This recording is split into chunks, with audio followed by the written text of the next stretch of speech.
Hello viewers, I S.K. Sharma welcome you to my YouTube channel My Soul English.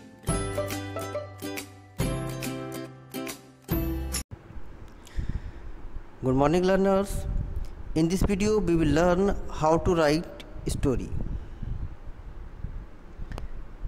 Story writing. A story can be defined as an event in order in which they happened.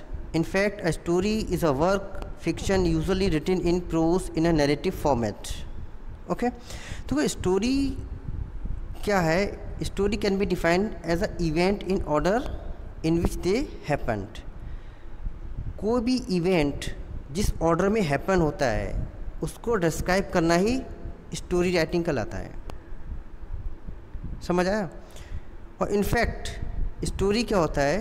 एक fiction है. हमने कुछ points दे दिए, आप अपनी story को अपने according उसको शेप कर सकते हो.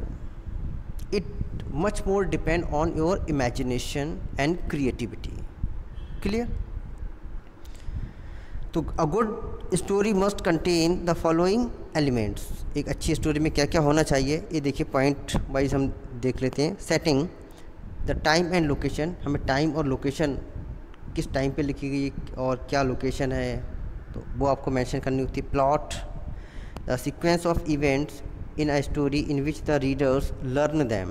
अब सीक्वेंस ऑफ स्टोरी का सीक्वेंस बड़ा इम्पोर्टेंट है, जिससे कि रीडर उसमें से कुछ लर्न कर सकता है, मतलब कुछ सीखता है. ऐसा ना हो कि आपके जो इवेंट्स के जो सीक्वेंस है वो गड़बड़ा गया हो. तो सीक्वेंस बहुत ही इम्पोर्टेंट है, तो इसको मेंटेन करके रखना होता है. Next point is characters. At last two characters that are consistent, motivated and life like. उसमें कैरेक्टर्स ऐसे होने चाहिए, एटलीस्ट कम से कम 2 कैरेक्टर्स ऐसे होने चाहिए जो कंसिस्टेंट होने चाहिए, मतलब अपनी पोजीशन उनकी बरकरार रहनी चाहिए बिगिनिंग से लेके एंड तक.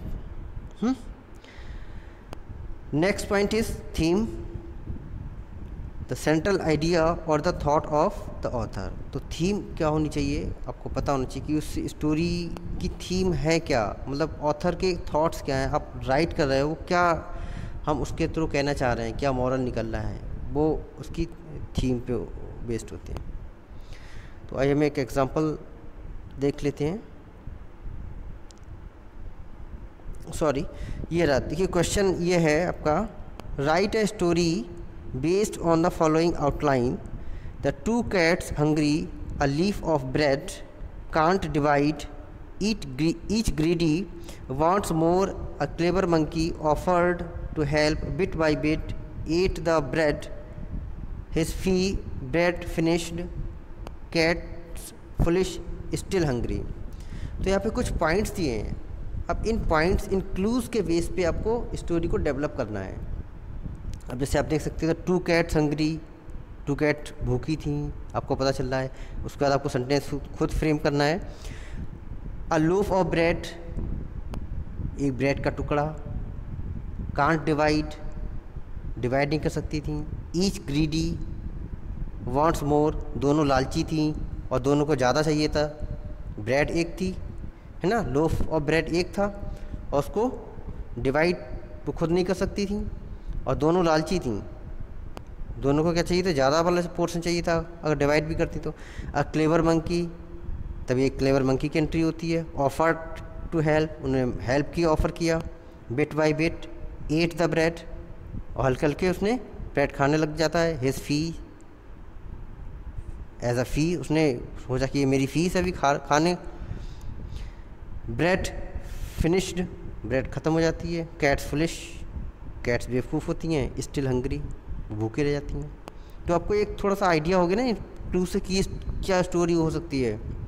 कि यहाँ पे 2 कैट्स थी, बहुत ज़्यादा लालची थी, उनको एक ब्रेड का टुकड़ा मिल गया और फिर वो दोनों आपस में लड़ने लग जाती कि हाँ मैं ज़्यादा लूँगी, वो कहती मैं ज़्यादा लूँगी. उसके बाद तभी एक मंकी वहाँ से गुजर रहा होता है, वो देख लेता है और वह सोचता है कि मैं आपका डिस्प्यूट रेक्टिफाई कर देता हूँ, और वो ऑफ़र करता है हेल्प के लिए. और वो क्या था, जो ज़्यादा बड़ा पोर्शन होता है उसको तोड़ के खाता रहता है फिर उधर जाता हो गया तो उधर का तोड़ के खा गया।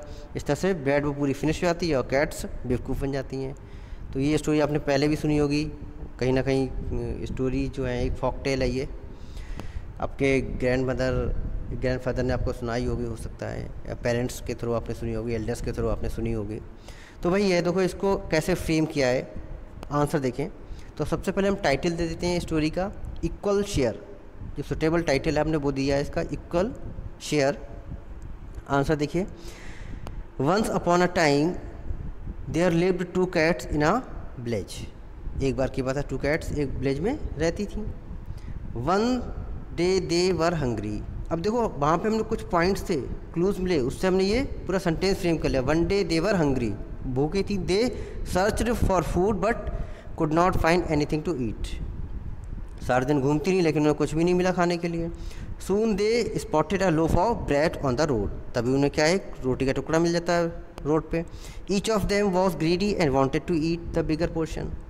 और दोनों मतलब उन दोनों में से हर एक क्या थी, बहुत ही ज़्यादा लालची थी और वो बिगर पोर्शन खाना चाहती थी ब्रेड का, of bread, leaving the smaller portion to the other.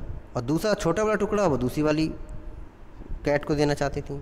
हर एक कोई मतलब बड़ा टुकड़ा लेना चाहती थी। They were arguing as to who should get the bigger share of the bread. दोनों लड़ रहे थे आपस में, आर्गूमेंट कर रहे थे कि भाई बड़ा वाला टुकड़ा जो है कौन लेगा ब्रेड का। A monkey was passing by was amused. और मंकी उधर से गुजर रहा था और वो बहुत ज़्यादा उसने बहुत ज़्यादा खुश हुआ एक तरह से, है ना, मनी मन। एंड व्हेन ही हर्ड, मतलब एंटरटेन हुआ वो। And when he heard the 2 cats fighting with each other. जब उसने देखा कि 2 कैट जो थे एक दूसरे से लड़ रही हैं, ही वॉज क्लेवर, बहुत चालाक था वो। He offer to help the cat solve their problems. उसने ऑफ़र किया कि मैं आपकी मदद करता हूँ और आपकी प्रॉब्लम को सॉल्व कर दूँगा। And the cats also agreed to it. और कैट्स भी एग्री हो जाती हैं इससे।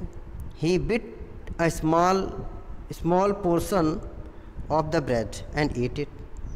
और जो स्मॉल छोटा सा टुकड़ा जो था, पोर्शन जो था ब्रेड का, वो तोड़ लेता था और खा लेता था। He then bit a portion of a larger portion to equalize it. अब जो ब्रेड ज़्यादा थी और उसको बराबर करने के लिए दूसरा टुकड़े में से वो खा लेता था, तोड़ लेता था। He kept on repeating this act till only a small portion was left behind. अब ऐसा करता रहा जब तक कि एक छोटा सा टुकड़ा ब्रेड का नहीं रह गया। He ate that piece also saying that it was his fees. और वो उसको खाता रहता है और ये कहते हुए कि ये उसकी फ़ीस है। भाई ये क्या है, ये उसकी फ़ीस है। मैं आपका जजमेंट कर रहा हूँ, मैं जज हूँ तो मैं अपनी फ़ीस भी तो लूँगा ना। The 2 cats stood dumbstruck having realize their folly. और दोनों कैट जो थी बेवकूफ़ बन जाती है एकदम से, इसे कहते हैं ना कि आश्चर्यचकित रह जाना, एकदम से गूंगी सी हो जाना, बहुत ज़्यादा शौक सा लग जाना उनको, क्योंकि उनको रियलाइज़ हो जाता कि वो बेवकूफ़ बन गई। And remained hungry that day. और दिन सारे दिन भूखी रह जाती हैं। ठीक है, तो आपको पता चल गया कि कैसे क्लूज़ दिए गए होंगे आपके क्वेश्चन में, एग्ज़ाम में, क्वेश्चन पेपर में, और आपको कैसे आंसर लिखना है। आप अपने अकॉर्डिंग इसको कर सकती हैं। जो क्लूज़ दिए हैं उनसे आप अपनी थीम बना सकती हैं। Okay, thank you.